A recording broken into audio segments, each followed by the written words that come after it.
Salam damai sejahtera Bapak Ibu serta saudara-saudari semua. Untuk merenungkan firman Tuhan, mari kita awali dengan berdoa.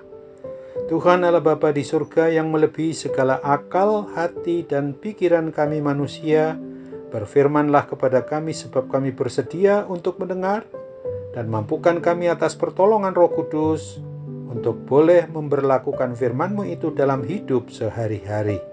Dalam nama Tuhan Yesus kami berdoa. Amin. Sebagai nas renungan firman Tuhan hari ini diambil dari Injil Markus 4 ayat 39 yang berbunyi, "Ia pun bangun, menghardi angin itu dan berkata kepada danau itu, 'Diam, tenanglah.' Lalu angin itu reda dan danau itu menjadi teduh sekali." Sebagai tema yang diangkat dari nas renungan kita adalah artikan Tuhan Yesus atas angin badai kehidupan, menenangkan umat-Nya. Pada suatu petang selesai melayani bersama, Tuhan Yesus dan para murid-Nya naik ke perahu untuk menyeberangi Danau Galilea. Perjalanan dengan perahu layar itu seharusnya aman-aman saja, karena hal demikian itu hanya sebuah pelayaran biasa. Apalagi sebagian dari para murid Tuhan Yesus itu adalah para nelayan yang sudah sangat berpengalaman. Akan tetapi ternyata angin badai atau angin sakal yang datang menerpa dan menghadang pelayaran mereka. Sedemikian besarnya angin badai itu, hingga para murid yang sebenarnya sudah mahir untuk mengatasi permasalahan itu, dan di tengah terpaan angin badai yang keras menyerang para murid Tuhan Yesus, mereka lalu membangunkan Tuhan Yesus yang tidur di perahu yang mereka tumpangi bersama itu.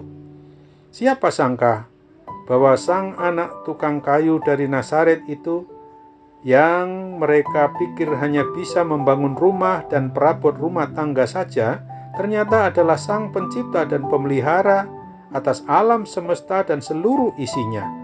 Angin badai kehidupan umat-Nya langsung tunduk kepada perintahnya saja. Peristiwa tentang Tuhan Yesus menghardik dan menenangkan angin badai dalam nas renungan kita ini mau mengajarkan dan mengajak kita umat-Nya untuk menyadari betul tentang hal-hal berikut ini. Pertama, di dalam perjalanan dari hidup keseharian kita selaku umat manusia yang kelihatan biasa-biasa saja, akan tetapi kita bisa saja tiba-tiba akan menghadapi perubahan karena ada datangnya malapetaka yang menyulitkan kehidupan kita.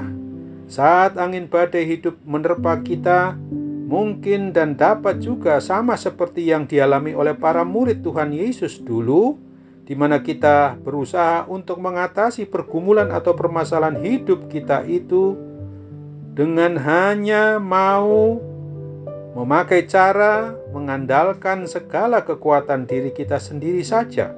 Kadangkala kita lupa bahwa sesungguhnya ada Tuhan Yesus Kristus di dalam Roh Kudus, ada dan berada bersama-sama dengan kita di dalam hati kita ini sendiri. Tetapi kita tidak mau segera memohon pertolongan daripadanya. Kedua, kita dapat saja sama seperti para murid yang membangunkan Tuhan Yesus, bukan untuk meminta tolong kepadanya, melainkan hanya mau mengeluh dan bersungut-sungut dengan kata-kata, "Guru, Engkau tidak peduli kalau kita binasa?" Kita bisa juga mempertanyakan, apakah benar Allah tidak peduli tentang keberadaan hidup kita anak-anak-Nya?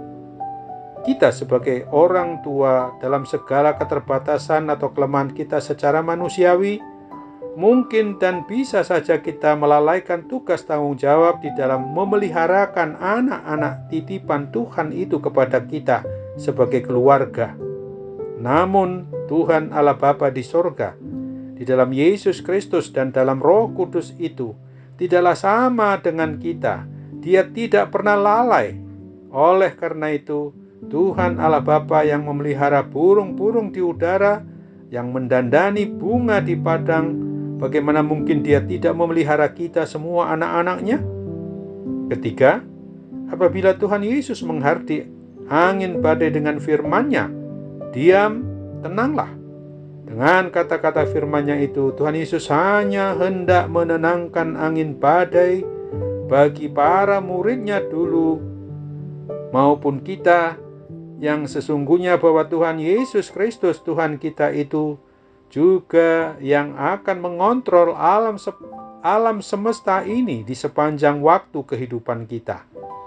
Tidak ada yang terjadi di dalam hidup kita ini yang di luar dari kehendak dan seizin dari Tuhan Allah Pencipta dan Pemelihara hidup dan mati kita. Kita hanya perlu diam, tenang, dan tetap beriman percaya bahwa hidup kita akan aman, tentram, dan sentosa dalam pemeliharaannya. Apapun badai kehidupan yang sedang kita alami, marilah kita tetap tenang dan fokus dalam menghadapinya untuk mengatasinya dengan mengandalkan Dia sepenuhnya. Maka mari kita peganglah akan janji-janjinya bahwa Dia akan menghardi angin badai kehidupan yang menerpa kita, termasuk adanya wabah atau pandemi COVID-19 yang akan segera hilang dan tidak akan mengganggu kita lagi, tentu menurut waktu yang ditentukannya kelak. Hari turunnya Roh Kudus yang akan kita peringati besok juga untuk mengingatkan kita bahwa Tuhan tidak pernah meninggalkan kita. Amin. Mari kita kembali bersatu dalam doa. Tuhan Bapa di sorga, terima kasih untuk firman Tuhan yang mengingatkan kami hari ini bahwa Tuhan tidak akan pernah meninggalkan kami.